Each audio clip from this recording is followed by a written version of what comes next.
आपका emotionally strong होना आखिर इतना मैटर क्यों करता है? क्यों आपको इमोशनली स्ट्रोंग होना चाहिए?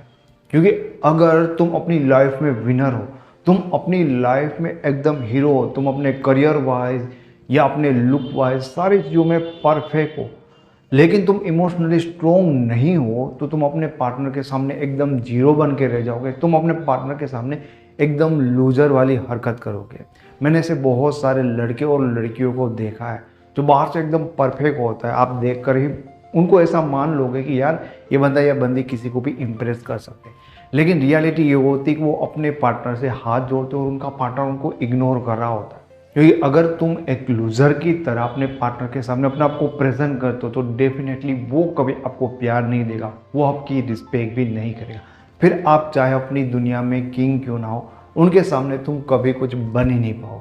कोई आपको कह रहा है कि आज से मुझे कभी कॉल मत करना, तुम मुझे इरिटेट करते हो, परेशान करते हो, और फिर आप उनको रिक्वेस्ट करते हो कि नहीं प्लीज़ मुझसे बात करो, तो ये लोग कौन होते हैं? ये लोग वो होते हैं जो इमोशनली स्ट्रोंग नहीं, बहुत ज़्यादा कमज़ोर लोग होते हैं। अब मैं आपको इससे पहले एक फ़र्क बताता हूँ कि इमोशनली स्ट्रोंग क्या होता है और इमोशनली वीक क्या होता है।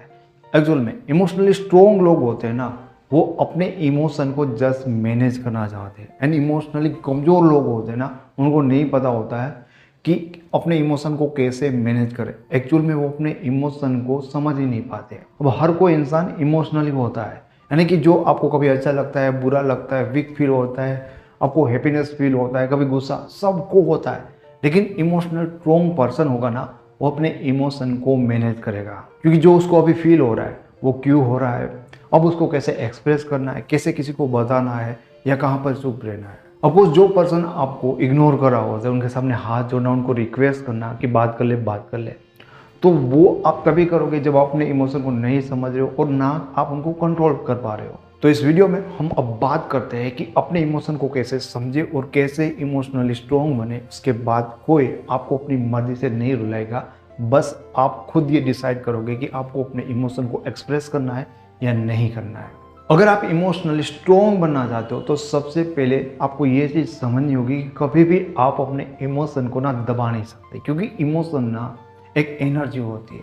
आपको पता है ना कि गुस्से में इंसान ना किसी की जान भी ले सकता है, और वही इमोशन में वो किसी के लिए जान दे भी सकता है, लोग अपनी दुनिया भी लुटा सकते हैं। जस्ट इमोशन एक ऐसा पावर होता है, एक ऐसी एनर्जी होती है जो इंसान से कुछ भी करवा सकती है।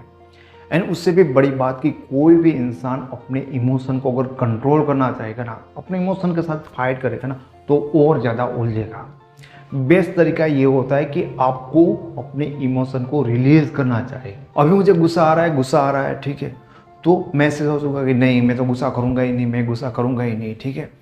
तो जहाँ पे गुस्सा नहीं करना होता है वहाँ पे तो आपको नहीं करना होता है, लेकिन उस गुस्से को अंदर मत रहने दीजिए। उस गुस्से का बाहर निकलना बहुत ज़्यादा ज़रूरी होता है, अदरवाइज वो आपको ही डैमेज करेगा, आपके दिमाग में और भयानक चीज़ें पैदा करेगा और किसी बुरी तरह से वो रिएक्ट करेगा। गुस्सा हो सकता है, इमोशन हो सकता है, जब आपको लो फील करता है तब आप अपने पार्टनर के सामने क्या क्या हरकत करते हो। अब दूसरी चीज़ हमें ये देखनी होगी कि कैसे हमें अपने इमोशन को ना एक्सप्रेस करना है, क्योंकि मैंने पहले बताया कि हम इमोशन को कंट्रोल नहीं करेंगे, क्योंकि ऐसा करेंगे तो हमारे लिए दिक्कत बढ़ जाएगी। लेकिन अगर मुझे बहुत लो फील हो रहा है, मैं उसको बहुत मिस कर रहा हूँ, तो क्या मुझको कॉल करना चाहिए, उसके सामने रोना चाहिए? नहीं, ऐसा नहीं करना चाहिए। आपको बेस्ट तरीका ढूंढना चाहिए कि अपने इमोशन को एक्सप्रेस करने का बेस्ट तरीका क्या है, ताकि जो तुम्हें अंदर फील हो रहा है वो निकल भी जाए और गलत तरह से वो प्रेजेंट ना हो किसी के सामने, तो आपको जो उसके नुकसान होते हैं वो भी ना हो।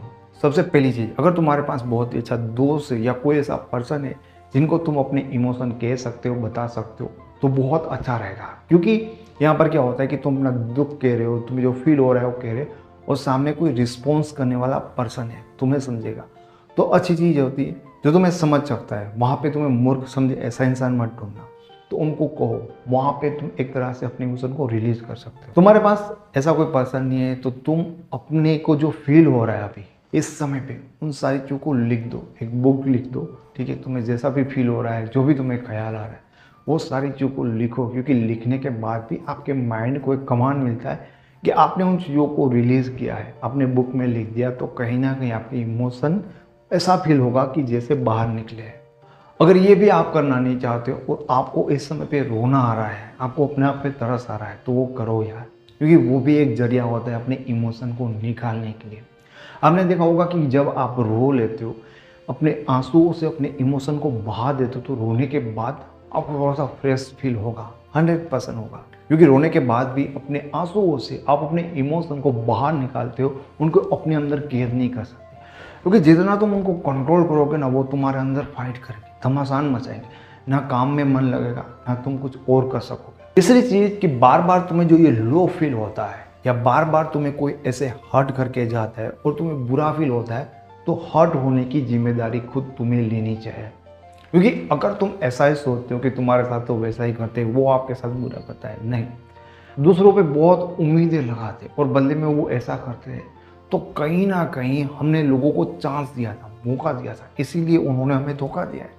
तो यहाँ पे हमारी जिम्मेदारियाँ हमें समझनी चाहिए कि हम कहीं पर कम पड़ गए थे, हमारी मिस्टेक थी, इसलिए हमें ये रिजल्ट मिला है। जब आप अपनी गलती को, या हर्ट हो रहा है, लो फील हो रहा है, उसकी जो मिस्टेक है उसको एक्सेप्ट कर लोगे ना, तो दूसरी बार तुम अवेयर हो जाओगे ऐसी गलतियाँ करने के लिए।